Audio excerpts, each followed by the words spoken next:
Guarantee दी थी न खाऊंगा न खाने दूंगा। अब मेरी गारंटी है जिसने खाया है उससे बाहर निकालूंगा। না খাউঙ্গা না খানে দুঙ্গা এই ফেমাস ওয়ার্ডটা বলে আমাদের দেশের একজন প্রধানমন্ত্রী হয়েছিলেন শ্রী নরেন্দ্র মোদী। এবং এই কথাগুলো যখন তিনি বলেছিলেন তার সাথে তিনি বলেছিলেন কংগ্রেস কিভাবে আমাদের দেশেতে দুর্নীতি করেছে, লোন মাফ করেছে এবং বিভিন্ন মানুষকে ফায়দা করে দিয়েছে, অন্য মানুষের লস করিয়ে দিয়েছে। আর এই কথাগুলো যখন তিনি বলেছিলেন সাধারণ মানুষ ওনাকে কিন্তু অপরিসীম বিশ্বাস করেছিলেন এবং ভেবেছিলেন মোদিজি এলে এই দেশ পাল্টে যাবে। আজকে যখন আমাদের বাংলায় বিজেপি সেকেন্ড ক্ষমতাধারী দল, তখন দেখা উচিত তাদের মেন যে কেন্দ্রীয় দল তাদের কিছু অপরিসীম গুণের ব্যাপার, তাদের কিছু অপরিসীম ক্ষমতার ব্যাপারে যেটা তারা সেন্ট্রাল গভর্নমেন্ট থেকে করে আসছে।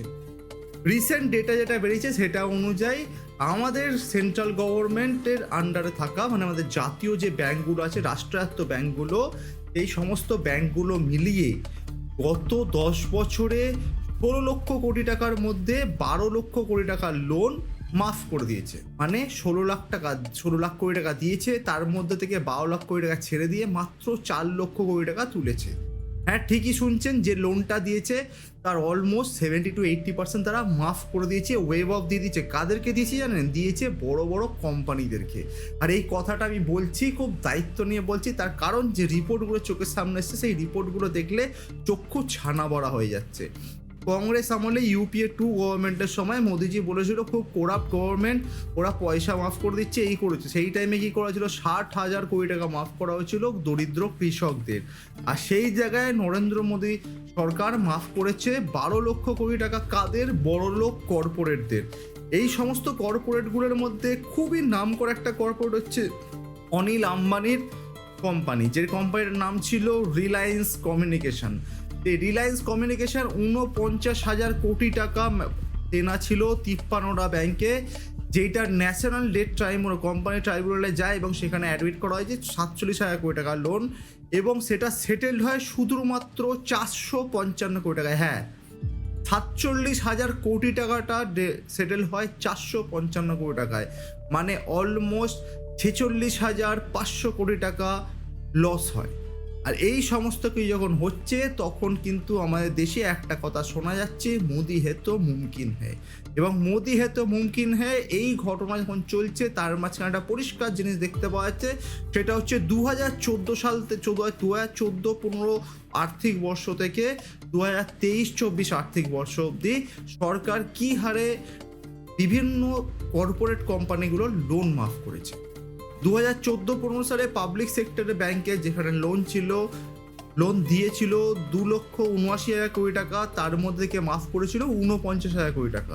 আর এই ফিগারটাই 2017-18 থেকে হয়ে যাচ্ছে 8,95,000 কোটি টাকা তারা লোন দিয়েছে, 1,28,000 কোটি টাকা মাফ করেছে, মানে অলমোস্ট 18%। আর এটা বাড়তে বাড়তে 2023-24 এসে 3,40,000 কোটি টাকা লোন দিয়েছেন এবং 1,15,000 কোটি টাকা মাফ করে দিয়েছেন। মানে ভাবতে পারছেন, যে টাকা লোন দেওয়া হচ্ছে তার 1/4 লোন মাফ করে দেওয়া হচ্ছে। কিন্তু আপনি বা আমি যখন ব্যাংক থেকে কোনো লোন নিই বা যখন আমাদের কোনো সমস্যা পড়ে, যখন আমরা বলি যে ব্যাংকের লোন দরকার, আর তারপরে লোন নেওয়ার পর যদি আপনার ব্যবসা বন্ধ হয় তখন আপনাকে ঘটি বাটি বিক্রি করে দিতে হয়, ব্যাংক আপনার বাড়ি সম্পত্তি নিয়ে সেটাকে নিলাম করে দেয়।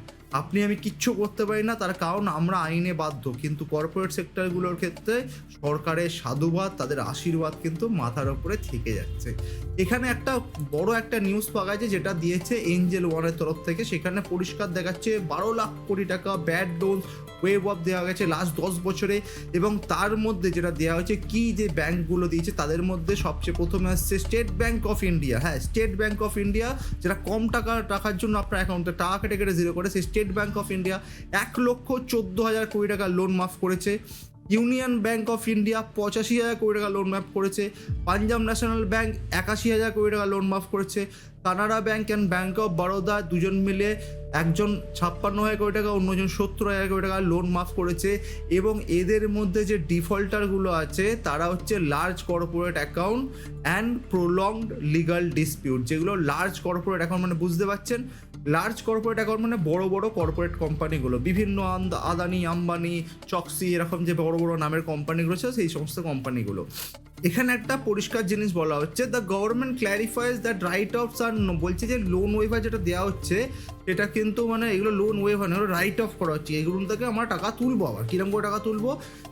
ডেথ রিকভারি এবং ইনসলভেন্সি আর ব্যাংক্রাপসি কোড দিয়ে। কিন্তু এর মাধ্যমে কত টাকা তোলা হয় সেটা আমরা সবাই চোখের সামনে দেখতে পাই, কিচ্ছু তোলা হয় না, খুবই নগণ্য পরিমাণ টাকা তোলা হয়। কারণ এই কোম্পানিগুলো যে টাকাগুলো লোনগুলো তোলে তারা নিজেদের অ্যাসেট দিয়ে লোন তোলা, তাদের ভবিষ্যতে প্রেডিকশানে কত বড় কোম্পানি হবে সেই অনুযায়ী তারা লোনগুলো তোলে এবং সেখান দিয়ে লোনগুলো করে।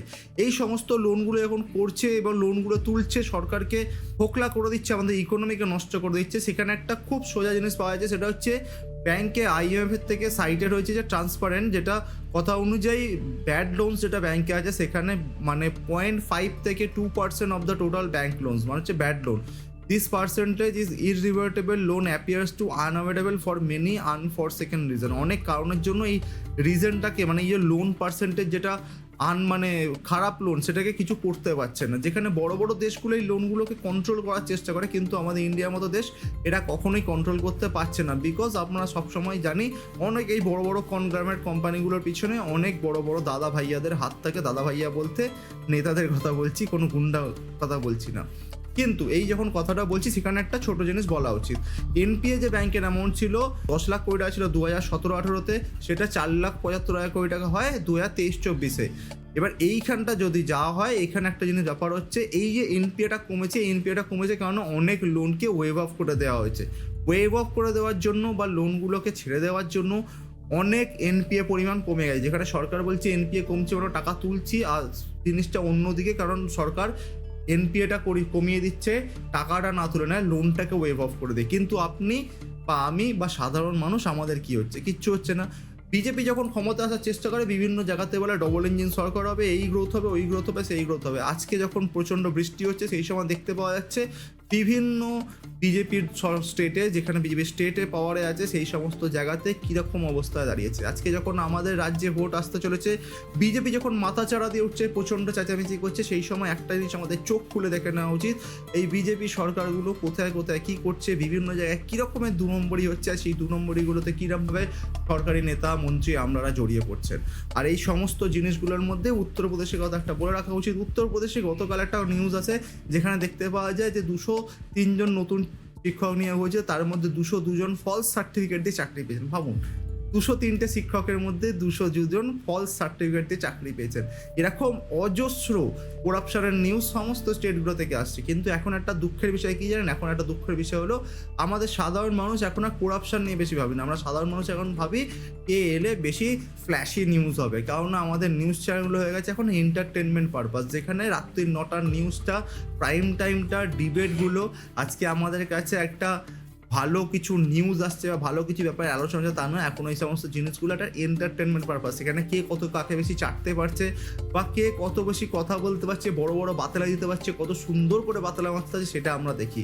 যেখানে আমাদের ডিবেটের বিষয় হওয়ার কথা ছিল আমাদের ডেভেলপমেন্ট অ্যান্ড ফিউচার প্রেডিকশনস, কোথায় আমরা যেতে পারি, সেখানে আমাদের এখনকার আলোচনার বিষয় হচ্ছে কোথায় হিন্দু মুসলিম হচ্ছে, কোথায় নতুন করে এনআরসি চালু হচ্ছে, কোথায় SIR হলে কি হতে পারে, সেখানে গিয়ে বিভিন্ন লোকেদের বিভিন্ন বাতেলা দিচ্ছে এবং সেই বাতেলার মাঝখানে আমাদের সমস্ত মানুষকে তারা বিভ্রান্ত করছে। চারিদিকে বাঙালিদের উপর অত্যাচার হচ্ছে, এই কথাটা যেমন ঠিক, এখন একটা কথা আরও ঠিক, সেটা হচ্ছে বাঙালিদের শিক্ষাগত যোগ্যতাটা আস্তে আস্তে কমে যাচ্ছে। আমাদের বাঙালিদের যে শিক্ষাগত যোগ্যতা নিয়ে আমরা খুব গর্ব করতাম যে আমরা শিক্ষার দিক থেকে এগিয়ে থাকি, সেই বাঙালিরা কিন্তু আজকের দিনে দাঁড়িয়ে শিক্ষার দিক থেকে অনেকটাই পিছিয়ে গেছে, থ্যাঙ্কস টু আমার কারেন্ট স্টেট গভর্নমেন্ট। যেখানে দেখতে পাওয়া যাচ্ছে দিন দিন যত দিন যাচ্ছে তত স্কুল বন্ধ হচ্ছে, তত কলেজগুলোর মান খারাপ হচ্ছে, সরকারি কলেজগুলো স্পেশালি আরও খারাপের দিকে যাচ্ছে।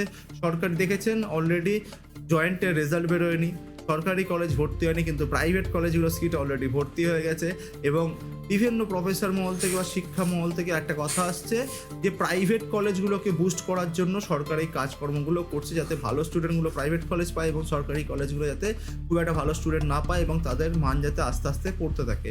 এবার এই সবকটাই কনস্পিরেসি থিওরি বলে অনেকেই উড়িয়ে দিতে পারে, কিন্তু চোখের আঙুল দিয়ে একটা জিনিস পরিষ্কার দেখিয়ে দিচ্ছে, দিনের দিন শিক্ষার হার যে জায়গায় পৌঁছাচ্ছে, দিনের দিন আমাদের এখানে দুর্নীতি জায়গায় পৌঁছাচ্ছে।